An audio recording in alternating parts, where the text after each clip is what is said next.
வணக்கம், உங்கள் ராணி பேசுகிறேங்க. இன்றைக்கி பச்சை பயிர் சொய்யா எப்படி செய்கிறதுங்கிறத சொல்கிறேங்க. அதுக்கு என்னென்ன தேவைங்கிறது சொல்கிறேங்க. பச்சை பயிர் 1 கிலோ எடுத்துருக்கேன். இதுக்கு நான் அச்சு வெல்லம் இருந்ததுன்னு எடுத்து யூஸ் பண்ணுறேங்க. நீங்கள் மண்டை வெல்லமாக இருந்தாலும் பார்த்து அளவு போட்டுக்கோங்க. இதில் நான் ஒரு 5 பீஸ் எடுத்திருக்கேன். 4 போதும்னு நினைக்கிறேன். எதுக்கும் எடுத்து வச்சுருக்கேன் ஒன்று பார்த்துக்கலான்ட்டு. நெய் தேவைன்னா நெய்யில் நீங்கள் பொரித்து எடுத்துக்கலாம். நான் ஆயிலில் தான் பொரிக்க போகிறேன். கொஞ்சம் மட்டும் டேஸ்ட்டுக்காக நெய் போட போகிறேன். ஏலக்காய் பொடி, இது மைதா மாவு. இப்போ எப்படி செய்முறைங்கிறத சொல்கிறேங்க. இதை நம்ம வெறும் கடாயில் போட்டு வறுத்துக்கணுங்க. நான் ஏற்கனவே வறுத்து எடுத்து வச்சுருக்கேன் உங்களுக்காக. வெறும் கடாயில் அந்த கொஞ்சம் பச்சை ஸ்மெல் போகிற மாதிரி வறுத்துக்கணும். வறுத்து எடுத்து வச்சுக்கோங்க. இதை குக்கரில் போட்டு பாதி வேக்காடு 3/4 வேக்காடு வேக வச்சு எடுத்துகிட்டு நம்ம மிக்சியில் போட்டு அரைச்சி எடுத்துக்கணும். வெல்லத்தையும் இதையும் அதிலேயே ஏலக்காய் தூளும் போட்டுக்கோங்க.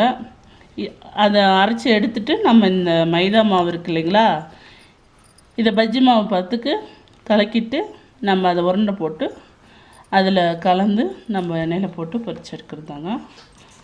எப்படி செய்முறைங்கிறத பார்த்துருவோம். இந்த பச்சை பயிர் இருக்குங்களா, இதை போட்டு தண்ணி விட்டு நம்ம வேக வச்சு எடுத்துக்கலாம். குக்கரில் 3/4 வேக்காடு வேகணுங்க.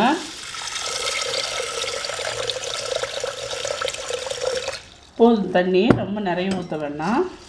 ஏன்னா நம்ம மிக்சியில் அரைக்கிறது தான். நிறைய ஊற்றுனீங்கன்னா கொலன்னு இதாகிட போகுது. இன்னும் நம்ம வெல்லத்தை சேர்த்து அரைக்கணும். இப்போ மூடி க்ளோஸ் பண்ணி நம்ம வேக வச்சு எடுத்துக்கலாம். இதில் நான் 2 விசில் விடுறேன், அப்போ தான் எனக்கு வேகணும். உங்களுக்கு எப்படின்னு பார்த்து வேக வச்சுக்கோங்க. 2 சவுண்டு விட்டுருக்கோங்க. பாருங்கள், பாதி வேக்காடு தான் வெந்திருக்கு. போதும். ஏன்னா நம்ம மறுபடியும் இதை அரைச்சிட்டு நம்ம இதில் போட்டு பொரிக்க போகிறோம் இல்லையா, இல்லை, அதனால் போதும். இன்னும் மறுபடியும் ஒரு சவுண்ட் விட்டோம்னா ரொம்ப குழஞ்சிடும். இப்போ இதையும் அந்த வெல்லத்தை தூள் பண்ணியும் நம்ம மிக்சியில் போட்டு அரைச்சி எடுத்துடலாம்.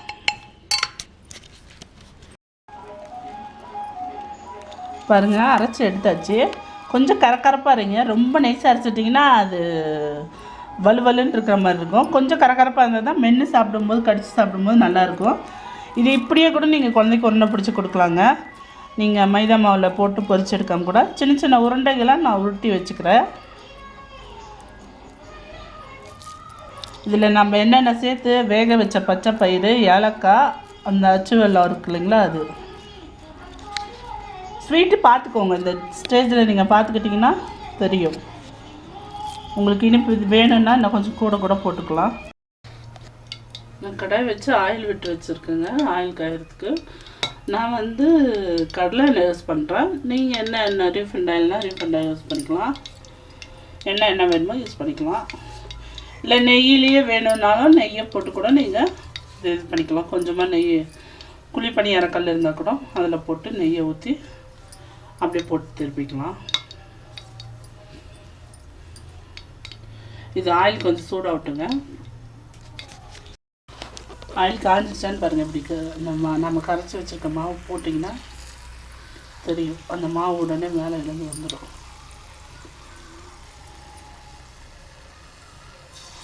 பார்த்தீங்களா, காஞ்சிடுச்சு. இப்போ அடுப்பு கொஞ்சம் லோ பண்ணிக்கோங்க, சிம் பண்ணி வச்சுக்கோங்க. ஹை ஃப்ளேமில் வேணாம்.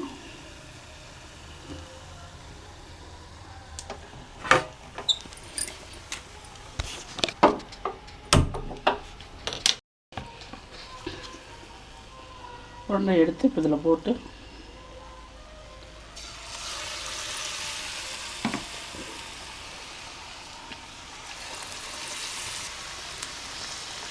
கொஞ்சம் தள்ளி போட்டுக்கோங்க. கிட்ட போடாதீங்க. நம்ம ஏற்கனவே எல்லாம் வெந்தது தாங்க. இந்த மேலே அந்த மைதா ஒரு கொட்டி போட்டுக்கொள்ளிங்களா, அது மட்டும் நமக்கு இந்த எண்ணெயில் பொரிச்செடுத்தோம்னா தீர்ந்தது. கடையிலேயே ஸ்நாக்ஸ் போய் வாங்குறதுக்கு வீட்லேயே நம்ம குழந்தைங்களுக்கு இந்த மாதிரியெல்லாம் செஞ்சு கொடுக்கலாம். நமக்கு பாருங்கள், இது ரெடி ஆகிடுச்சு. இப்போ எடுத்துடுவோம். ஒரு பேப்பரில் டிஷ்யூ பேப்பர் வச்சுக்கோங்க. அந்த எக்ஸ்ட்ரா ஆயிலெல்லாம் இதை எடுத்துடும். இது மேல் மவுக்கு நான் வெள்ளையாக இருக்கேன்னு பார்க்காதீங்க, கலர் சேர்க்கல. நீங்கள் வேணும்னா நம்ம கேசரி பவுடர் இருக்குது இல்லைங்களா, அது கலக்கும்போது கொஞ்சம் ஒரு பிஞ்ச் போட்டுக்கலாம். அப்போ நமக்கு கொஞ்சம் லைட்டாக ஆரஞ்சாக வரும். நான் அப்படியே கரைச்சி வச்சுருக்கனால வெள்ளையாக தான் இருக்கிற மாதிரி தெரியும். நீங்கள் அப்படியே கூட மாவு சேர்க்காம கூட சாப்பிட கொடுக்கலாங்க குழந்தைங்களுக்கு. கொஞ்சமாக போட்டு ஈவினிங் ஸ்நாக்ஸ் பசங்க ஸ்கூல்லேருந்து வந்தாங்கன்னா டக்குன்னு லைட்டாக கொஞ்சம் வறுத்துட்டு குக்கரில் வேக வச்சுட்டு கொஞ்சமாக வெல்லத்தை சேர்த்து இப்படியே உருண்டை பிடிச்சி கொடுக்கலாம்.